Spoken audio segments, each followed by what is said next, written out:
नमस्कार दोस्तों, आज मैं आपको वैशाख मास में नित्य नियम से सुनी जाने वाली 5 कहानी सुनाने जा रही हूँ। पहले सुनते हैं ननद भौजाई द्वारा पीपल सींचने की कहानी। प्रेम से बोलिए पीपल देव की जय हो। बहुत पुरानी बात है। एक गांव में ननद भौजाई रहती थीं। भौजाई बहुत ही धार्मिक प्रवृत्ति की थी। पूजा पाठ नियम धर्म से किया करती थी।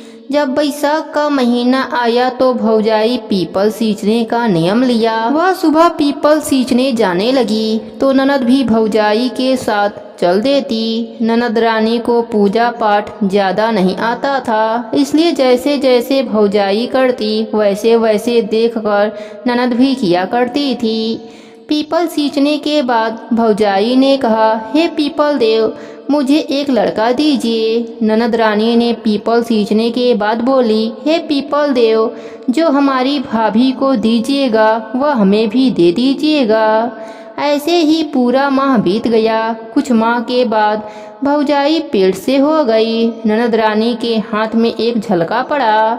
जिस दिन भौजाई को बेटा हुआ उसी दिन ननद रानी को भी उस झलके में से एक बेटा हुआ। भाभी कहने लगी, कुंवारी ननद, आपको लड़का कैसे हो गया? तब ननद रानी बोली, मैं आपके साथ पीपल सींचने जाती थी तो कहती थी, जो मेरे भाभी को दीजिएगा वह मुझे भी दे दीजिएगा। भाभी, आप कुछ महीने बाद गर्भ से हो गईं और मेरे हाथ में यह झलका हो गया, इसी में से यह लड़का निकला है। भाभी ने दोनों लड़कों को अपना लिया, किसी को कुछ पता नहीं चलने दिया। यहाँ तक कि भाई को भी कुछ भी पता नहीं चला। सबको यही लगता था कि भौजाई को जुड़वा बच्चा हुआ है। एक दिन भाभी नदी पर पानी भरने चली गई। ननद दोनों बच्चों का देखभाल कर रही थी। तभी ननद वाला बच्चा रोने लगा।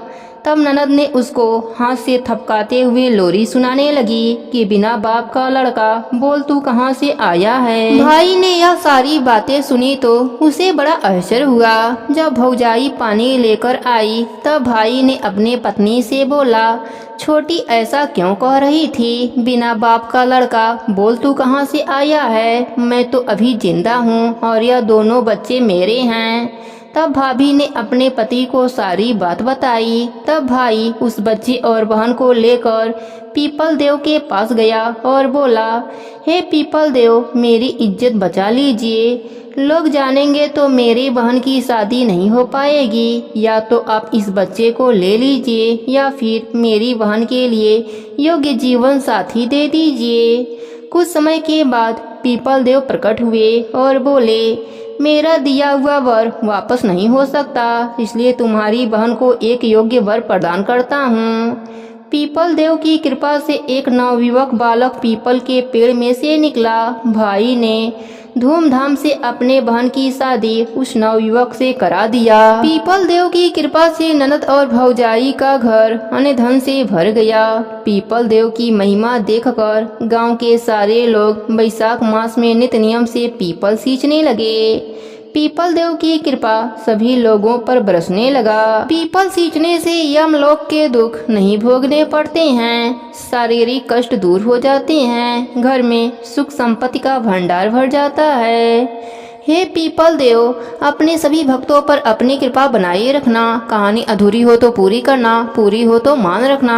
प्रेम से बोलिए पीपल देव की जय हो। अब सुनते हैं शालिग्राम भगवान की कृपा की कहानी। प्रेम से बोलिए शालिग्राम भगवान की जय हो। एक गांव में एक बढ़िया माई रहती थी। वह प्रतिदिन शालिग्राम भगवान की सेवा किया करती थी। गांव के बहुत सारे लोग एक बार 1 महीने के लिए तीर्थ जाने लगे। बढ़िया माई ने सोचा कि मैं भी गांव वालों के साथ गंगा स्नान कर आती हूँ। बढ़िया माई को ध्यान आता है कि मेरे शालिग्राम भगवान को कौन रखेगा, उनका देखभाल कौन करेगा। यह विचार करके बढ़िया माई पड़ोसन के पास जाती हैं और कहती हैं, मैं 1 महीने के लिए गंगा स्नान के लिए जा रही हूँ। तब तक तुम मेरे शालिग्राम भगवान की सेवा पूजा कर देना। तुम अपने पास इन्हें रख लो। तब पड़ोसन तैयार हो जाती है और बढ़िया माई से पड़ोसन पूछती है कि किस तरह से शालिग्राम भगवान की सेवा किया जाता है। तब बुढ़िया माई कहती हैं कि सवेरे उठना तो इनको भी उठा देना, नहाने के बाद इनको भी नहला देना, फूल पत्ती तुलसी चढ़ा देना, चंदन लगा देना, फिर जब दूध गर्म करना तो दूध का भी भोग लगा देना, और दोपहर में रसोई में जो भी बनाना उसका भी भोग लगा देना, और शाम को दिया जला देना, रात में इन्हें सुला देना। इतना बताकर बुढ़िया माई शालिग्राम भगवान को पड़ोसन को देकर गंगा स्नान के लिए चली जाती हैं। पड़ोसन सुबह उठकर बुढ़िया माई के बताए अनुसार शालिग्राम भगवान को जगाती है, स्नान कराती है, चंदन फूल तुलसी पत्र चढ़ाती है, दूध गर्म करके दूध का भोग लगाती है, फिर दोपहर में खाना बनाती है। एक थाली में खाना निकालकर शालिग्राम भगवान को भोग लगाने के लिए आती है। तब पड़ोसन देखती है कि दूध तो भगवान जी पिए ही नहीं हैं, दूध तो ऐसा ही पड़ा है। तब पड़ोसन सोचती है कि क्या पता खाना खाने के बाद दूध पीते हों। फिर पड़ोसन खाना का भोग भी लगा देती है और कहती है, हे प्रभु दूध पी लीजिए और भोजन जीम लीजिए। फिर पड़ोसन अपना काम करने लग जाती है। कुछ समय के बाद फिर आती है देखने भगवान जीमे की नहीं, ताकि मैं भी जीम लूं। हाथ जोड़कर देखती है कि दूध और खाना वैसा ही रखा है। फिर पड़ोसन हाथ जोड़कर बोलती है कि हे प्रभु दूध पी लीजिए और भोजन जीम लीजिए, आप जीमेंगे तभी तो मैं भी जीमूंगी।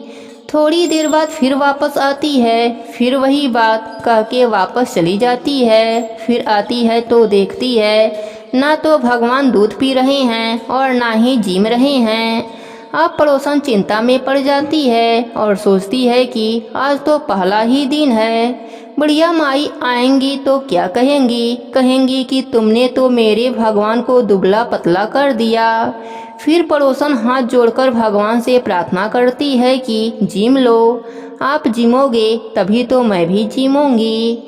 पर भगवान तो जीमते ही नहीं, वह भी भूखी बैठी रहती है। यही कहते कहते शाम हो जाती है। शालिग्राम भगवान जी सोचते हैं कि अब तो जाना ही पड़ेगा, नहीं तो यह जीमेगी नहीं और यह मर जाएगी, फिर इसकी हत्या का पाप मुझे लगेगा। फिर भगवान आते हैं और पड़ोसन के घर का भोजन जीमते हैं।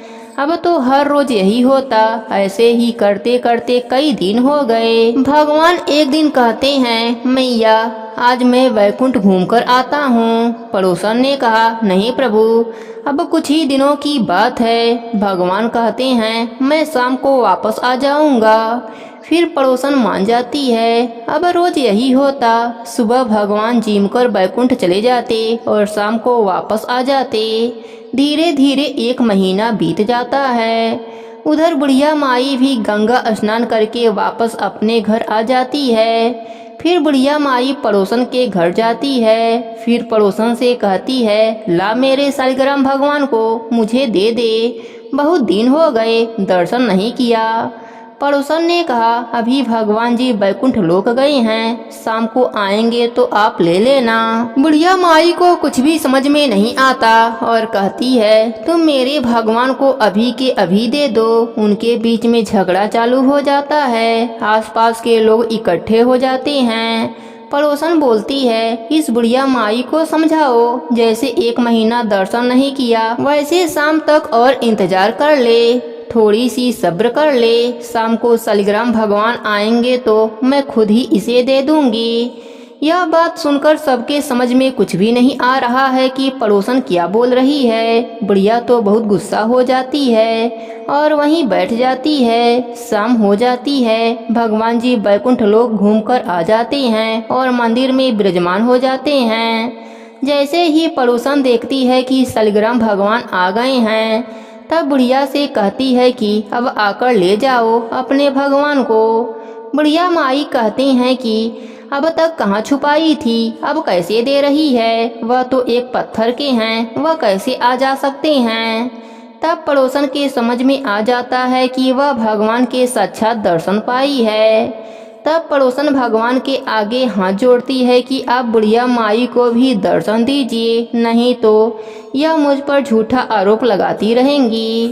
तब भगवान बुढ़िया माई को भी दर्शन देते हैं। बुढ़िया माई भगवान का दर्शन पाकर बहुत खुश होती है और पड़ोसन के पैरों में गिरने लगती है। कहती है, तुम्हारे पुण्य प्रताप से, तुम्हारे वजह से मुझे भगवान के दर्शन हो गए। हे शालिग्राम भगवान, जो भी आपकी यह कहानी सुने उसे भी दर्शन देना, अपनी कृपा सदा उसके ऊपर बनाए रखना और अंत में वैकुंठ लोक का वास देना।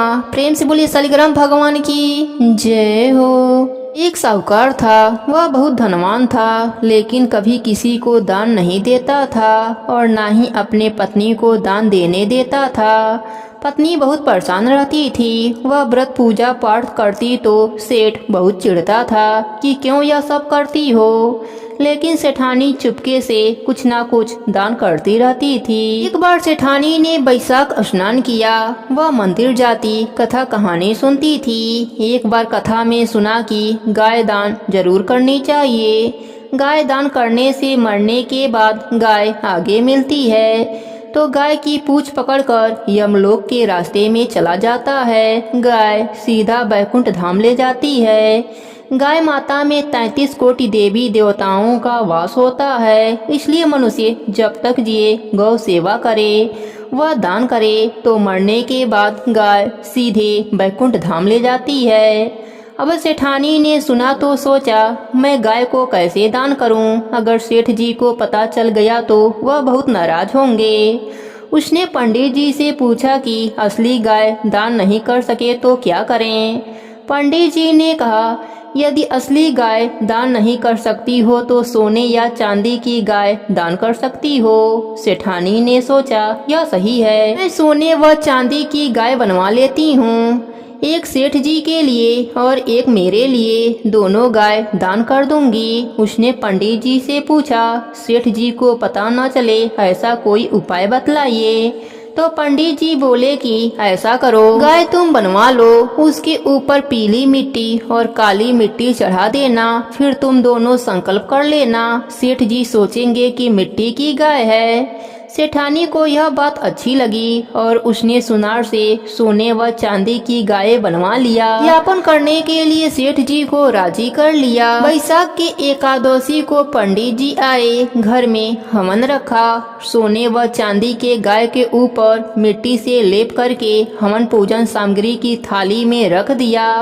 अब सेठ जी बहुत खुश हुए कि सेठानी ने मिट्टी की गाय बनाकर दान के लिए रखा है। अब दोनों ने हवन पूजन किया और मिट्टी की गाय दान कर दी। कुछ वर्षों के बाद सेठ व सेठानी दोनों मर गए। मरकर ऊपर गए तो बैतरणी नदी पार करनी थी। कहते हैं मरने के बाद गाय ही बैतरणी नदी पार करवाती हैं। अब सेठ व सेठानी के पास पीली गाय और सफेद गाय आकर खड़ी हो गई।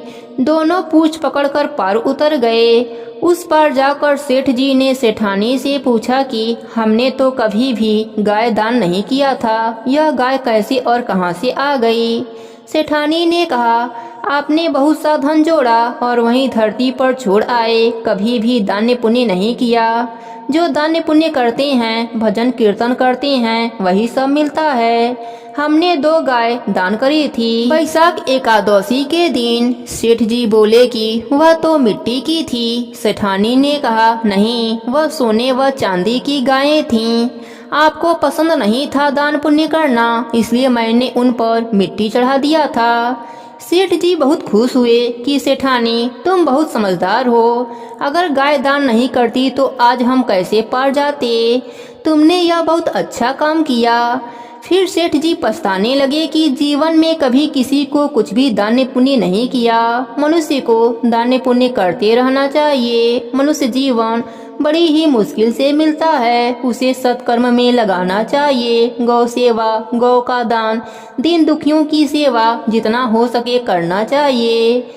लेकिन सेठानी के गौदान के कारण सेठ सेठानी दोनों को वैकुंठ धाम में वास मिला। हाय माता, जैसी कृपा आपने सेठ सेठानी पर करी वैसी ही कृपा आप अपने सभी भक्तों पर करना। प्रेम से बोलिए गाय माता की जय हो, राई दामोदर की जय हो। एक समय की बात है, एक गांव में एक रानी नाम की औरत रहती थी। उसका 5 साल का एक पुत्र था। उसके पति का स्वर्गवास हो गया था। उसके सास ससुर का भी स्वर्गवास हो गया था। रानी अपने बेटे को लेकर लोगों के घरों में काम करके अपना गुजारा करती थी। एक दिन वह अपने बेटे को लेकर जा रही थी। रास्ते में विष्णु भगवान का मंदिर था। उसी मंदिर में श्री सत्यनारायण भगवान की कथा चल रही थी। रानी अपने बेटे को साथ लेकर एक कोने में बैठकर कथा को प्रेम पूर्वक सुनने लगी। रानी कथा को इतने प्रेम से सुन रही थी कि उसकी आंखों से आंसुओं की धारा निकलने लगी। कथा समाप्त होने के बाद कथाकर्ता रानी से बोले, बेटा, कथा सुनते हुए तुम रोने क्यों लगी? तब रानी ने हाथ जोड़कर कहा, बाबा, इतने लोगों को विष्णु भगवान की कृपा से यह लोक और मरने के बाद परलोक में सुख मिला। क्या मेरे ऊपर भी विष्णु भगवान की कृपा हो सकती है? क्या मैं भी उनके भक्ति की प्रीति पा सकती हूँ? क्या मेरे भी दुख दूर हो सकते हैं? तब बाबा ने कहा, बेटी, माया को उत्पन्न करने वाले, सृष्टि को पालने वाले विष्णु भगवान भक्तों के बस में रहते हैं।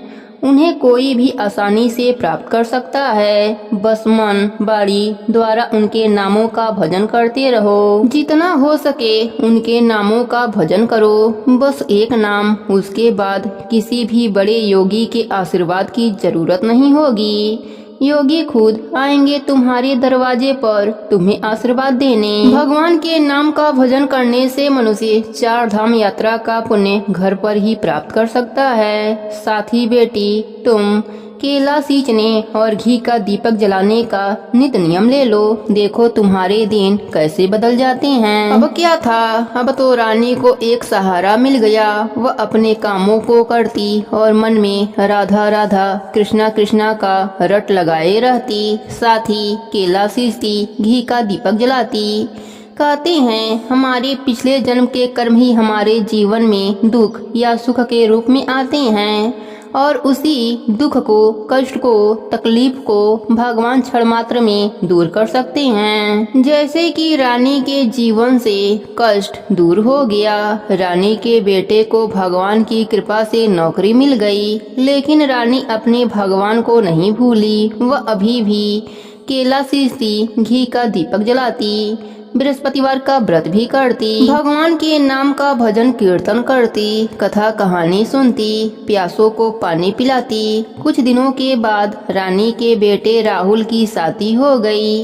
1 साल तक तो सब वैसा ही चलता रहा, लेकिन धीरे धीरे बहू को सास द्वारा रोज घी का दीपक जलाना अखड़ने लगा। एक दिन वह अपने पति राहुल से बोली, आप माताजी को रोकते क्यों नहीं? रोज 1 कटोरी घी बर्बाद कर देती हैं। राहुल अपनी पत्नी को समझाया, माँ घी बर्बाद नहीं करती है, उसका सालों से नित नियम चलता आ रहा है। भगवान की कृपा से ही हमारे दिन बदले हैं। तुम भगवान से माफी मांग लो और आज के बाद ऐसी बातें मत करना। लेकिन राहुल की पत्नी रीना कहाँ समझने वाली थी। वह तो रोज ही इसी बात को लेकर अपने पति से झगड़ा करती। एक दिन उसने अपने सास से भी कह दिया, माँ जी, आप घी का दीपक क्यों जलाती हो? अब आपके जीवन में दुख नहीं है तो फिर इतना पूजा पाठ किस लिए? सास ने कहा, बेटी, असली धन तो यही है जो कि मरने के बाद हमें मिलता है। यह सब सांसारिक सुख हमारे साथ नहीं जाते, हमारे साथ सिर्फ हमारे धन पुण्य ही जाते हैं। रीना ने कहा, माँ जी, आप पागल हो गई हैं, आपको कोई भी समझा नहीं सकता। आप इतना इतना घी का दीपक जला देती हैं। अगर यही घी हम सब खाते तो हमारे शरीर में लगता। आप धुआं बनाकर उड़ा देती हैं, ऐसा नहीं चलेगा। सास ने कहा, बहू, तुम कहना क्या चाहती हो? बहू ने कहा, माँ जी, कल से आप तेल का दीपक जलाया करना, घी आपको नहीं मिलेगा। रानी ने कहा, ठीक है बेटा, जैसी भगवान की मर्जी। रीना बड़बड़ाते हुए अपने कमरे में चली गई कि तेल और घी मेरे पति के पैसों से आता है और धन्यवाद भगवान को बुढ़िया दे रही है। अब रानी अगले दिन से तेल का दीपक जलाने लगी, लेकिन कुछ दिनों के बाद बहू को तेल भी अखड़ने लगा और तेल भी देना बंद कर दिया।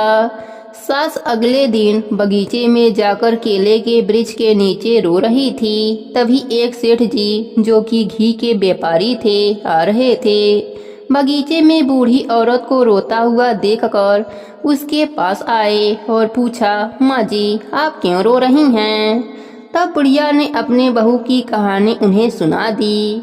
उन्होंने कहा, माँ जी मैं अभी अभी चौराहे पर घी देने गया था। मेरे डब्बे में अभी भी थोड़ा सा घी लगा है, आप निकाल कर दीपक जला लीजिए।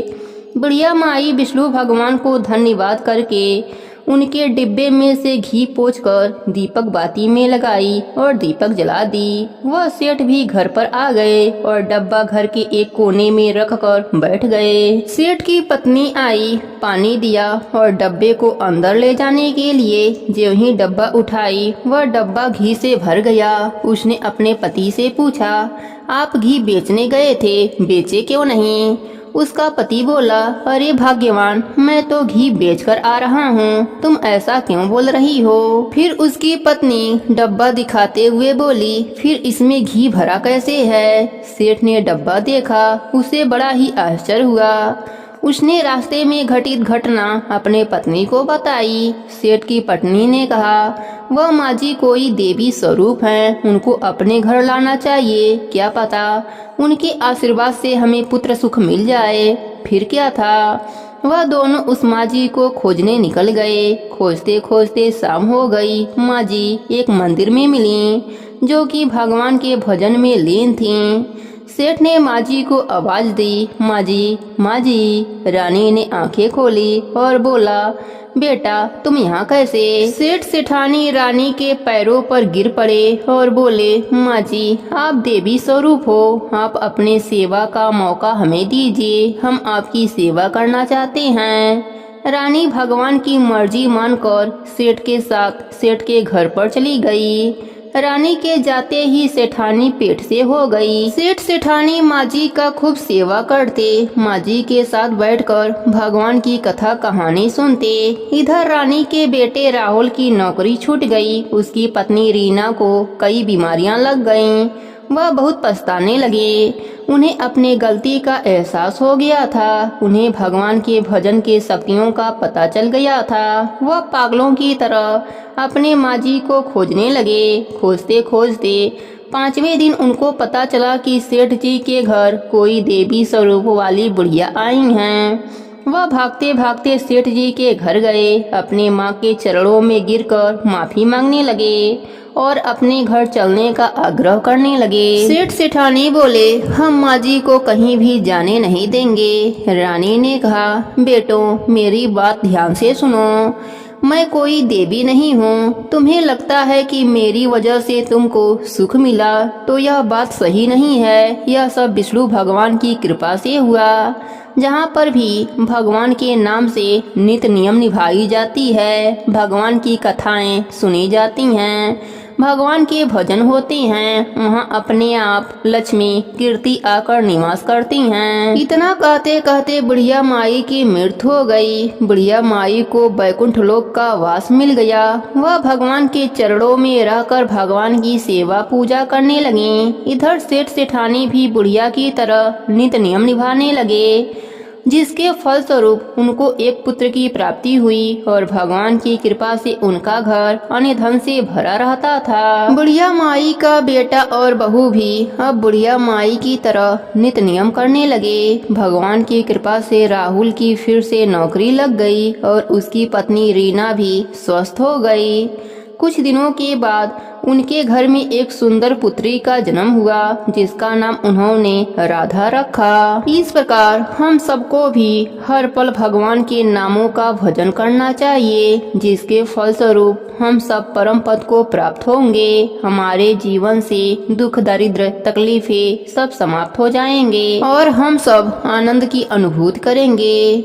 हे विष्णु भगवान, हे राधा रानी, हम सबको भी अपनी सेवा करने का अवसर प्रदान करें, हमें भी अपने प्रीति का पात्र बनावें, सदमार्ग दिखावें। प्रेम से बोलिए विष्णु भगवान की जय हो, राधा रानी की जय हो। एक गांव में एक रामलाल अपने पत्नी सुधा के साथ रहता था। उनके कोई भी संतान न थी। इस कारण गांव की औरतें सुधा को ताने मारती रहती थीं। एक दिन सुधा रोती हुई घर आई। तब रामलाल ने पूछा, क्या बात है, तू क्यों रो रही है? सुधा ने कहा, आज मैं पानी भरने गई थी। गांव की एक औरत ने कहा, पहले हमें पानी भर लेने दो, तेरे जैसे की फरचाई भी नहीं पड़नी चाहिए, नहीं तो कुआं सूख जाएगा। मेरी आंखों में आंसू आ गए और मैं रोती हुई वापस आ गई। रामलाल ने उसे समझाया, तू चिंता मत कर, भगवान की कृपा से हमारे घर में किसी भी चीज की कमी नहीं है। केवल संतान का सुख हमें नहीं मिला, मुझे विश्वास है भगवान हमें यह सुख अवश्य देंगे। यह सुनकर सुधा भगवान के सामने जाकर बैठ गई और रोने लगी। एक दिन सुबह दिन निकलने से पहले सुधा कुएं पर पानी भरने चली गई। उसने सोचा कि दिन में गांव की औरतें कुएं पर आएं, इससे पहले मैं पानी भर लेती हूँ। वह जल्दी से पानी भरकर वापस आ रही थी। तभी उसने देखा सामने से एक औरत आ रही है। सुधा उसे देखकर जंगल की ओर मुड़ गई और जंगल के रास्ते अपने घर जाने लगी। जंगल में अंधेरा था। तभी उसका पैर किसी चीज से टकरा गया और वह गिर गई। उसका मटका फूट गया। जब वह उठी तो उसने देखा सामने बड़ा सा पीपल का पेड़ था और सारा पानी उस पेड़ के जड़ में चला गया। वह खड़ी होकर फूटा हुआ मटका देखने लगी। तभी पीपल के पेड़ से आवाज आई। सुधा डर गई। फिर उसने ध्यान से देखा, यह आवाज पीपल के पेड़ में से ही आ रही थी। पीपल देव ने कहा, बेटी, तुमने आज कई वर्षों के बाद मेरी प्यास बुझाई है। गांव के पीपल को तो सब लोग जल चढ़ाकर उसे सींचते हैं, लेकिन जंगल में जो पीपल है उसे कोई नहीं सींचता। सुधा ने डरते हुए कहा, आप कौन हैं और पेड़ होते हुए भी आप इंसानों की तरह कैसे बोल सकते हैं? पीपल देव ने कहा, मैं पीपल देव हूँ। बताओ बेटी, मैं तुम्हारे लिए क्या कर सकता हूँ? यह सुनकर सुधा रोने लगी। उसने सारी बात पीपल देवता को बताई। पीपल देव ने उसकी बात सुनकर कहा, तुम्हें पुत्र की प्राप्ति तो हो सकती है। इसके लिए तुम्हें 1 महीने तक पीपल सींचना पड़ेगा और प्यासों को जल पिलाना पड़ेगा। इसके पुण्य से तुम्हारा गोद भर जाएगा। अगले दिन से ही सुधा पीपल सींचने लगी। एक दिन पीपल देवता ने कहा, तुम्हारे तपस्या के फल में मैं तुम्हें पुत्र दे रहा हूँ, किंतु यह पुत्र तुम्हारे साथ केवल 18 वर्ष तक ही रहेगा। जब यह 18 वर्ष का होगा तो तुम्हें छोड़कर चला जाएगा।